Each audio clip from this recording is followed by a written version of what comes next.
ಇತ್ತು. ಮಗಳು ಇದ್ಲು, ಮಗು ಬೇಕಿದ್ದು ಕತೆಗೆ, ಸೊ ಹಾಕೊಂಡು ಮಾಡಿಬಿಡಿ ಅಂತೇಳಿ ನಾನೇ ಮಾಡಿಸಿದ್ದೆ. ಫಸ್ಟ್ ನನಗೆ ಕೊಟ್ಬಿಟ್ಟಿದ್ದೀನಿ. ಓಕೆ, ಸ್ವಲ್ಪ ನರ್ವಸು. ಫಸ್ಟ್ ಆಫ್ ಆಲ್ ಎಲ್ರಿಗೂ ಥ್ಯಾಂಕ್ ಯು ಬಂದಿದ್ದಕ್ಕೆ. ಆಮೇಲೆ ಇನ್ನೊಂದು ಹೇಳೋದಂದರೆ, ಸಿಕ್ಕಾಪಟ್ಟೆ ಲೇಟ್ ಆಗಿಬಿಟ್ಟಿದೆ, 45 ಮಿನಿಟ್ಸ್ ಲೇಟ್ ಆಯಿತು. ಅದಕ್ಕೆ ಎಲ್ರಿಗೂ ಸಾರಿ, ಬೇಜಾರು ಮಾಡ್ಕೋಬೇಡಿ. ಇದಕ್ಕೆ ಕಾರಣ ನಮ್ಮ ಆ್ಯಕ್ಟರ್ಸು, ಹೀರೋಯಿನ್ ಬರಲಿಲ್ಲ, ಅವರು ಬರಬೇಕಿತ್ತು. ನಾವು 4 ಗಂಟೆ ಅಂತ ಹೇಳಿದ್ದೀವಿ, ಆ್ಯಕ್ಚುಲಿ 4 ಗಂಟೆ ಅಂದರೆ 4 ಗಂಟೆಗೆ ಇನ್ನೂ 50 ಮಿನಿಟ್ಸ್ ಅರ್ಲಿ ಬರಬೇಕಿತ್ತು. ಅವ್ರು ಯಾವ ಥರ ಟೈಮ್ ಸೆನ್ಸ್ ಫಾಲೋ ಮಾಡ್ತಾರೋ ನನಗೆ ಗೊತ್ತಿಲ್ಲ. ದಯವಿಟ್ಟು ನೀವೇ ಕ್ವಶನ್ ಮಾಡಬೇಕು. ಎಲ್ಲ ಹೋದ್ರೆ ಪಂಚಾಲಿಟಿ ಇಲ್ಲಾಂದರೆ ಯಾವ ಥರ ವರ್ಕೌಟ್ ಆಗುತ್ತೆ ಇದು? ಇನ್ನು ನಾನು ಕಾಯ್ಬೋದು, ಬೇರೆಯವ್ರು ನಂತರ ಇರೋರು ಕಾಯ್ಬೇಕಲ್ವಾ?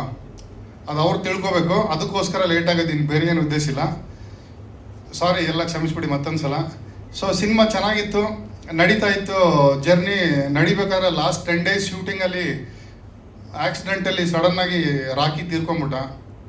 ತೀರ್ಕೊಂಡ ತಕ್ಷಣ ಶೂಟಿಂಗ್ ಸ್ಟಾಪ್. ಇದು ರಾಣ ತುಂಬ ಚಿಕ್ಕ ನಾಯಿ, ಅವನು ಆ ಸೈಜಿಗೆ ಬರೋವರೆಗೂ ವೆಯ್ಟ್ ಮಾಡಿದ್ವಿ ನಾವು. ಸಿನಿಮಾ ಲೇಟ್ ಆಗೋಕ್ಕೆ ರೀಸನ್ ಏನಾದರೂ ಇದ್ದರೆ ಅದೇ, ನಾವು ಅಷ್ಟು ದಪ್ಪ ಆಗೋವರೆಗೂ ಕಾಯ್ದು ಲಾಸ್ಟ್ ಕ್ಲೈಮ್ಯಾಕ್ಸ್ ಶೂಟ್ ಮಾಡಿದ್ದೆ ಇವನ್ನ ಇಟ್ಕೊಂಡು. ಆಕ್ಸಿಡೆಂಟ್, ಟ್ರೈನರ್ ಏನೋ ವಾಕಿಂಗ್ ಕರ್ಕೊಂಡು ಹೋಗ್ಬೇಕಾದ್ರೆ ಸುಮ್ನಹಳ್ಳಿ ಬ್ರಿಡ್ಜ್ ಹತ್ರ ಆಕ್ಸಿಡೆಂಟ್ ಆಗೋಯ್ತಂತೆ. ಸ್ಕೂಲು ವ್ಯಾನು ರಿವರ್ಸ್ ತೆಗಿಬೇಕಾದ್ರೆ ಗುದ್ಬಿಟ್ಟಿದೆ. ಕೇಸೆಲ್ಲ ಆಗಿತ್ತು, ನಾನೇ ಕಂಪ್ಲೇಂಟ್ ಎಲ್ಲ ಮಾಡಿಸಿದ್ದೆ ಅಲ್ಲೇ ಸ್ಟೇಷನ್ಗೆ. ಆಮೇಲೆ ಏನಾಯಿತು, ಅವರು ಕಾಂಟ್ಯಾಕ್ಟಲ್ಲಿ ಇರಲಿಲ್ಲ. ಆಮೇಲೆ ಇವನು ದೊಡ್ಡವನಾಗೋವರೆಗೂ ವೆಯ್ಟ್ ಮಾಡಿ, ಅದಕ್ಕೆ ನಾವು 2 ವರ್ಷ ಲೇಟ್ ಆಗೋಯ್ತು ಸಿನಿಮಾ. ಅದು ಆ್ಯಕ್ಚುಲಿ ಜನಕ್ಕೆ ಏನು ಅಂದ್ಕೊಂಡಿದ್ರೆ, ಯಾಕೆ ಇಷ್ಟು ಲೇಟ್, ಅವ್ರಿಗೇನೂ ಗೊತ್ತಿಲ್ಲ ರೀಸನ್ನು. ನಾವೆಲ್ಲೂ ಡಿಸ್ಕ್ಲೋಸ್ ಮಾಡಿರಲಿಲ್ಲ, ಯಾರಿಗೂ ಹೇಳಿರಲಿಲ್ಲ. ರೀಸನ್ ಏನಂದರೆ, ಏನಂತ ಹೇಳ್ತೀರಿ, ನಾಯಿ ಸತ್ತೋಯ್ತು ಅಂತ. ಸುಮ್ಮನೆ ಸೆಂಟಿಮೆಂಟು ಇಟ್ಕೊಂಡು ಏನೋ ಮಾಡೋಕ್ಕಾಗಲ್ಲ. ಸೊ ಹಂಗಾಗಿ ಇನ್ನು ವೆಯ್ಟ್ ಮಾಡಿ ಸುಮಾರು 1 ವರ್ಷ ವೆಯ್ಟ್ ಮಾಡಿದ್ವಿ ಅನ್ಸುತ್ತೆ. 1 ವರ್ಷ ವೆಯ್ಟ್ ಮಾಡಿದ್ವಿ ಅವನಿಗೋಸ್ಕರ. ಸೊ ದೊಡ್ಡವನಾದ, ಸಿನಿಮಾ ಮುಗೀತು. ಸೊ ಅದೊಂದು ಸ್ಪೆಷಲ್ ಅಂದರೆ ಅದಕ್ಕೆ ಇವನ್ನ ಇಟ್ಕೊಂಡೇ ನಾವು ಲಾಂಚ್ ಮಾಡಿದ್ವಿ, ಬೇರೆ ಯಾರನ್ನೂ ಕರೆಸಲೇ ಇಲ್ಲ ನಾವು.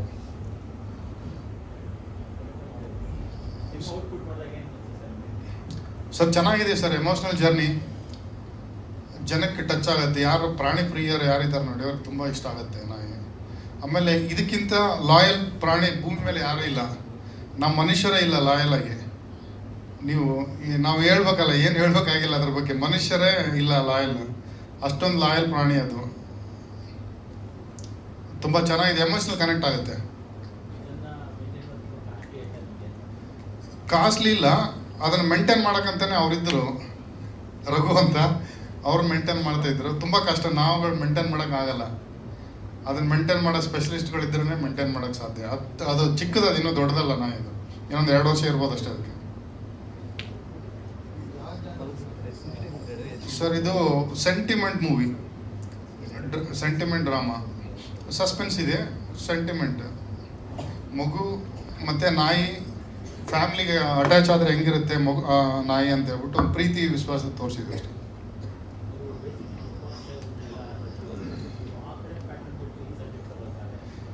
ಸರ್ ಇಲ್ಲ, ಆ್ಯಕ್ಚುಲಿ ನಾನು ಕಿಕ್ ಬಾಕ್ಸಿಂಗಲ್ಲಿ ಪೀಕಲ್ಲಿ ಇದ್ದೆ. ನಾನು ಒಂದು ಟೈಮಲ್ಲಿ 2019 ನಾನು ವರ್ಲ್ಡ್ ಕಪ್ ಮೆಡಲ್ ವಿನ್ನರ್. ಅಲ್ಲಿ ನಾನು ಏನು ಸಾಧಿಸ್ಬೇಕು ಅದೇ ಎಂಡು, ಅಲ್ಲಿ ಮಾಡಿ ಸಾಧಿಸ್ಬಿಟ್ಟಿದ್ದೆ. ನನಗಿನ್ನೂ ಪ್ರೊಫೆಷ್ನಲ್ ಕಂಟಿನ್ಯೂ ಆಗೋಣ ಏನು ನೆಸೆಸರಿ ಇಲ್ಲ, ಬೇರೆ ಏನಾದರೂ ಮಾಡಬೇಕಿತ್ತು. ಸೊ ಅಫ್ಕೋರ್ಸ್ ಸಿನಿಮಾ ಟ್ರೈ ಮಾಡೋಣ ಅಂತ ಬಂದೆ. ಸರ್ ಖಂಡಿತ ಮಾಡ್ತೀನಿ. ಹೊಸಬ್ರನ್ನ ಹಾಕೊಂಡೇ ಮಾಡ್ತೀನಿ, ಹಳಬ್ರನ್ನ ಯಾರನ್ನೂ ಹಾಕೊಳ್ಳಲ್ಲ. ಹೊಸಬ್ರು ಯಾರಾದರೂ ಚೆನ್ನಾಗಿ ಒಳ್ಳೆ ಫೈಟರ್ ಇದ್ದರೆ ನಾನು ತೋರಿಸಿ ಹೊಸಬ್ರನ್ನೇ ಹಾಕೊತೀನಿ. ನನಗೆ ಲಾಸ್ ಆದರೂ ಚಿಂತೆ ಇಲ್ಲ. ಕನ್ನಡ ಸಿನಿಮಾನೇ ಮಾಡ್ತೀನಿ, ಹೊಸಬ್ರನ್ನ ಹಾಕೊಂಡೇ ಮಾಡ್ತೀನಿ. ಹಳಬ್ರು ಬರ್ತಿಲ್ಲ, ಆನೆಸ್ಟ್ ಹೇಳಿ ನಾನು ಯಾರಿಗೂ ಬೈತಿಲ್ಲ, ಯಾವ ಹೀರೋಗೆ ಏನೂ ಮಾತಾಡ್ತಿಲ್ಲ.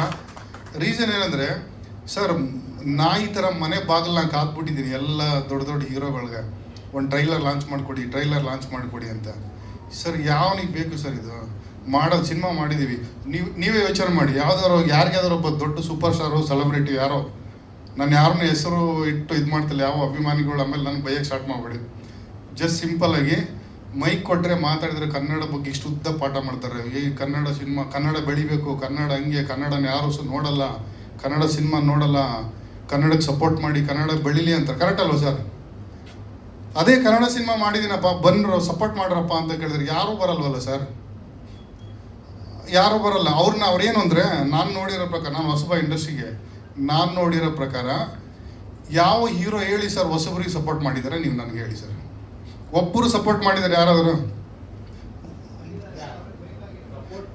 ಮಾಡಿದ್ದಾರೆ. ಅವ್ರಿಗೆ ಏನಾದರೂ ಒಂದು ಬೆನಿಫಿಟ್ ಇದ್ರೆ ಮಾತ್ರ ಬಂದು ಮಾಡ್ತಾರೆ. ಅವ್ರವರೇ ಏನಾದರೂ ಒಂದು ಪ್ರಾಫಿಟ್ ಇರ್ಬೇಕು ಅವ್ರಿಗೆ, ಅವಾಗಲೇ ಬರ್ತಾರೆ. ಇಲ್ಲಾಂದರೆ ಮೈಕಲ್ಲಿ ಎಲ್ಲ ಇನ್ಸ್ಟಾಗ್ರಾಮಲ್ಲೋ ಎಲ್ಲೋ ಒಂದು ಕಡೆ ಕನ್ನಡ ಬೆಳಿಬೇಕಪ್ಪ, ಕನ್ನಡ ಹಂಗಾಕ್ಬೇಕಪ್ಪ ಅಂತಾರೆ.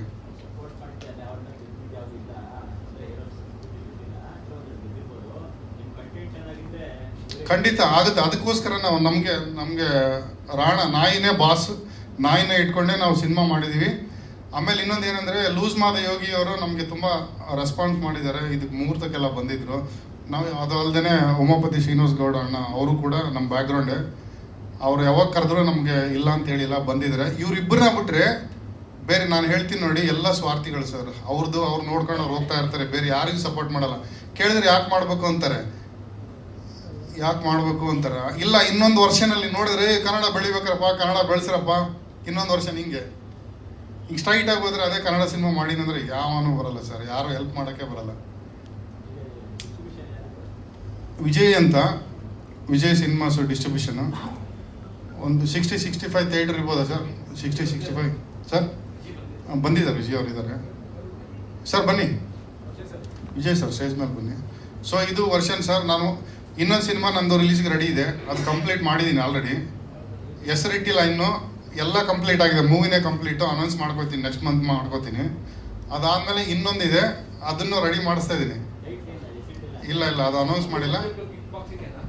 ಇಲ್ಲ ಅದು crime thriller movie. Second movie ಬಂದು ಕ್ರೈಮ್ ಥ್ರಿಲ್ಲರ್ ಮೂವಿ, ಅದನ್ನು ರೆಡಿ ಮಾಡಿದ್ದೀನಿ. ಇನ್ನೊಂದು ಕಮರ್ಷಿಯಲ್, ಅದನ್ನು ರೆಡಿ ಮಾಡಿದ್ದೀನಿ. ಬಟ್ ವಿಷಯ ಏನಂದರೆ ಎಲ್ಲರೂ ಹೊಸಬ್ರೆ, ನಾನು ಹೊಸಬ್ರಿಗೆ ಚಾನ್ಸ್ ಕೊಡ್ತೀನಿ.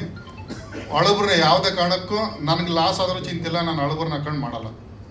ಯಾಕಂದರೆ ಅಳುಬ್ರು ನಮ್ಮ ಮನೆಗೆ ಹೋಗಿ ನಮಗೆ ಸಿನಿಮಾ ಹಿಂಗೆ ಮಾಡಿದ್ವಿ ಬನ್ನಿರಿ ನಮ್ಗೆ ಚೂರು ಹೆಲ್ಪ್ ಮಾಡಿ ಅಂದರೆ ಯಾರೂ ಬಂದಿಲ್ಲ. ಸೊ ಅವ್ರು ನೆಸಸರಿ ನನಗಿಲ್ಲ. ನಾವು ಯಾವುದೇ ಸಿನಿಮಾ ಮಾಡಿದ್ರು ಹೊಸಬ್ರನ್ನ ಕಂಡೇ ಸಿನಿಮಾ ಮಾಡೋದು.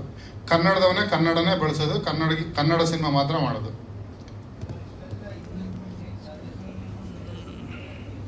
ಕೇಳಿಸ್ಲಿಲ್ಲ ಸರ್. ನಾನು ರಿಯಲ್ ಎಸ್ಟೇಟ್ ಮಾಡ್ತೀನಿ, ಜೊತೆಗೆ ಅಡ್ವೊಕೇಟು. ರಿಯಲ್ ಎಸ್ಟೇಟ್ ಮಾಡ್ತೀನಿ, ನನ್ನ ಜಿಮ್ಗಳಿದ್ದಾವೆ. ನಾನು ಫುಲ್ ಟೈಮ್ ರಿಯಲ್ ಎಸ್ಟೇಟ್ ಮಾಡ್ತೀನಿ.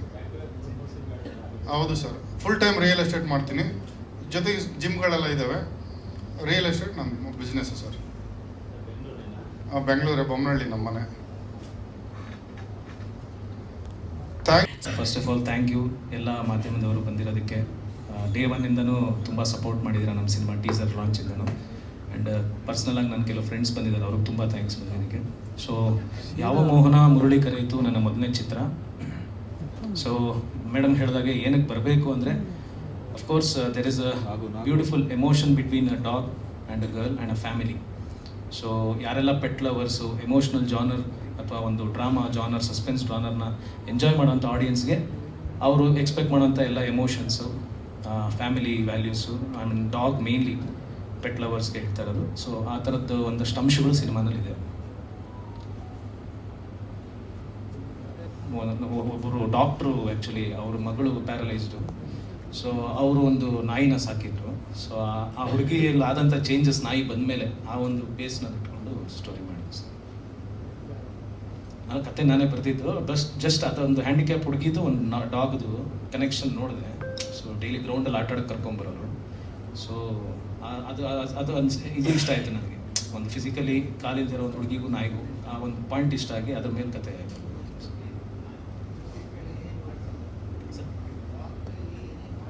ಡಾಗ್ ಆಲ್ಮೋಸ್ಟ್ ಸರ್ ಅಂದರೆ ಈಗ ಯೂಶ್ವಲಿ ಅದು ಜಸ್ಟ್ ಆ ಒಂದು ಬಾಂಡಿಂಗ್ ಏನಿರುತ್ತೆ ಯಾವಾಗಲೂ ಫ್ಯಾಮಿಲಿಗೆ ಅದೊಂಥರ ಪ್ರೊಟೆಕ್ಟರ್ ಥರ ಇದೆ. ಆ್ಯಂಡ್ ಅದಕ್ಕೂ ಒಂದು ಮನಸ್ಸಿದೆ ಅನ್ನೋ ತೋರಿಸೋ ಪ್ರಯತ್ನ ಪಟ್ಟಿದ್ದೀನಿ ಸರ್. ಯಾವುದೋ ಒಂದು ಸಿಚುವೇಶ್ನಲ್ಲಿ ಅದು ಸಾರಿ ಕೇಳಬೇಕು ಯಾರನ್ನೋ, ಅದು ಯಾವ ರೀತಿ ಕೇಳಿಸುತ್ತೆ ಅನ್ನೋದು ವಿಷುವಲಿ ಹೇಳೋ ಪ್ರಯತ್ನ ಮಾಡಿದ್ದೀನಿ. ಅದು ಡಾಗ್ಗೂ ಅದು ಸಾರಿ ಕೇಳಬೇಕು, ಅದಕ್ಕೆ ಬಾಯಿಲ್ಲ. So through its actions with the support of the dogs favourite ಪ್ರಕೃತಿ ಪೇನ್ಲ ಯಾವ ರೀತಿ ಸಾರಿ ಹೇಳುತ್ತೆ, ಈ ರೀತಿ ಒಂದಷ್ಟು ಅಂಶಗಳಿದೆ ಸಿನಿಮಾನಲ್ಲಿ. ಆ್ಯಂಡ್ ಆಲ್ವೇಸ್ ಇಡೀ ಸಿನಿಮಾನಲ್ಲಿ ಆ್ಯಕ್ಚುಲಿ ಪಾಯಿಂಟ್ ಹೆಂಗೆ ಅಂದರೆ, ಇಡೀ ಸಿನಿಮಾನಲ್ಲಿ ನಾಯಿಗೆ ಆಸೆ ಇರುತ್ತೆ ಅವಳು ಎದ್ದು ಓಡಾಡಬೇಕು ಅನ್ನೋದು. ಸೊ ಈ ಒಂದು ಪಾಯಿಂಟು ಇಟ್ಟಿದೆ ಸರ್. ಓರಿಯೆಂಟೆಡ್ ಇರುತ್ತೆ ಅಂತ ಭಾವಿಸ್ತೇನೆ. ಯಾಕಂದರೆ ನಾನು ಅಡಿಬರಹ ನೋಡ್ತಾ ಇದ್ದೆ, an emotional journey of loyalty and redemption ಅಂತ ಇದೆ. ಸೊ ಪ್ರಾಮಿಸಿಂಗ್ ಆಗಿದೆ ಸಿನಿಮಾ ಅನ್ನೋ ಒಂದು ಭಾವನೆ ಮೂಡ್ತಾ ಇದೆ. ಮುಜುಗರವಿಲ್ಲದೆ ಫ್ಯಾಮಿಲಿ ಸಮೇತ ಕುಳಿತು ನೋಡುವಂಥ ಸಿನಿಮಾ, 100% ಪೈಸಾ ವಸೂಲ್ cinema. So God bless you ಅಂತ ತಿಳಿಸ್ತಾ, ಇನ್ನು ಮೇನ್ ಲೀಡ್ನಲ್ಲಿ ಕಾಣಿಸ್ಕೊಳ್ತಿರುವಂತಹ ಮಾಧವ ಅವರು ತಮ್ಮೆಲ್ಲರಿಗೂ ಗೊತ್ತಿರೋ ಹಾಗೆ ಜಾತ್ರೆ ಅನ್ನೋ ಒಂದು ಶಾರ್ಟ್ ಫಿಲಮ್ ಎಲ್ಲರ ಗಮನ ಸೆಳೆದಿತ್ತು. ತರುವಾಯ ಮೊಟ್ಟ ಮೊದಲ ಫುಲ್ ಫ್ಲೆಜ್ ಸಿನಿಮಾ ಅಂತ ಹೇಳಿದ್ರೆ ಇದೀಗ ಬಂದ ಸುದ್ದಿ, ನಂತರ ಇದೀಗ ಬರ್ತಿರೋ ಸುದ್ದಿ ಯಾವ ಮೋಹನ ಮುರಳಿ ಕರೆಯುತ್ತೋ ಅನ್ನಲ್ಲಿ ಅವ್ರು ಮೇನ್ ಲೀಡ್ ಆಗಿ ಆ್ಯಕ್ಟ್ ಮಾಡಿರೋದು. What you say sir Madhava? Sir ಎಲ್ರಿಗೂ ನಮಸ್ತೆ. ಸ್ವಲ್ಪ ಲೇಟಾಗಿ ಸ್ಟಾರ್ಟ್ ಆಯಿತು, ಸಾರಿ. ಸಿನಿಮಾ ಬಗ್ಗೆ ಹೇಳಬೇಕು ಅಂದರೆ ನಮ್ಮ ಸಿನಿಮಾ ತುಂಬ ಭಾವನೆಗಳು ತುಂಬಿದ ಸಿನಿಮಾ ಸರ್. ನಮ್ಮ ಟೈಟ್ಲ್ ಏನಿದೆಯೋ ಅದೆಷ್ಟು ಭಾವನೆ ಅದೆಷ್ಟು ಫೀಲ್ ಕೊಡುತ್ತೋ ಆ ಥರದ ಒಂದು ಜರ್ನಿ ನಮ್ಮ ಸಿನಿಮಾ ಸರ್. ನಾನು ಒಂದು ಹ್ಯಾಂಡಿಕ್ಯಾಪ್ ಮಗು, ಅವಳಿಗೆ ತಂದೆಯಾಗಿ ಅವಳು ಹೆಂಗೆ ನಾನು ನೋಡ್ಕೊತೀನಿ, ಅವಳಿಗೆ ಯಾವತ್ತೂ ಏನು ಕೊರತೆ ಬರದೇ ಇರೋ ಥರ ಫೀಲ್ ಆಗದೇ ಇರೋ ಥರ ನೋಡ್ಕೊಳ್ಳೋಂಥ ಅವ್ರ ಜವಾಬ್ದಾರಿಯುತ ತಂದೆ ಕ್ಯಾರೆಕ್ಟರ್ ನಾನು ಮಾಡ್ತೀನಿ ಸರ್. ಇಲ್ಲ ಸರ್, ಇದೀಗ ಒಂದು ಸುದ್ದಿ ಅಂತ ಒಂದು ಸಿನಿಮಾ ಮಾಡಿದ್ದೀನಿ. ಅದಾದಮೇಲೆ ನಾನು ಫಸ್ಟು ಜಾತ್ರೆ ಅಂತ ಶಾರ್ಟ್ ಮೂವಿ ಮಾಡಿದೆ. ನಂದು ಇದು 2ನೇ ಸಿನಿಮಾ ಆರ್ಟಿಸ್ಟ್ ಆಗಿ.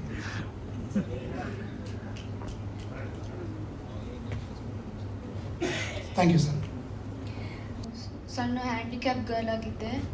ಮತ್ತು ಒಂದ್ಸರಿ ಒಂದು ನಾಯಿ ಬಂದಿತ್ತು. ನಾಯಿ ಬಂದಮೇಲೆ ನಾನು ಹೆಂಗೆ ಚೇಂಜ್ ಆಗಿದ್ದೆ ಅನ್ನೋ ಒಂದು ಈ ಮೂವಿ ಇದೆ.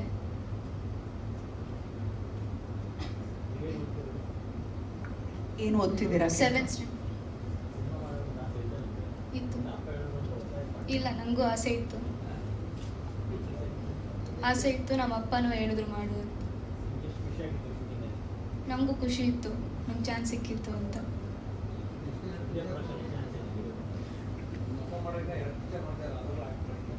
ಮಾಡಿದ್ದೀನಿ. ನಾನು ಕಿಕ್ ಬಾಕ್ಸಿಂಗ್ ಲಾಕ್ಡೌನ್ ಆದ್ಮೇಲೆ ಸ್ವಲ್ಪ ಬಿಟ್ಟಿದ್ದೆ, ಬಟ್ ಮೂವಿನ ನಾನು ಸ್ಟಾರ್ಟ್ ಮಾಡಿದ್ದೆ ಈಗ. ಸೊ ನಾನು ಮೂವಿ ಮೇಲೆ ಮೋರ್ ಫೋಕಸ್ ಮಾಡಿದ್ದೆ. ಒಂದು ನೇಪಾಳಲ್ಲಿ ಮಾಡಿದ್ದೆ, ಇನ್ನೊಂದು ಏಷ್ಯನ್ ವುಡ್ BJJಯಲ್ಲಿ.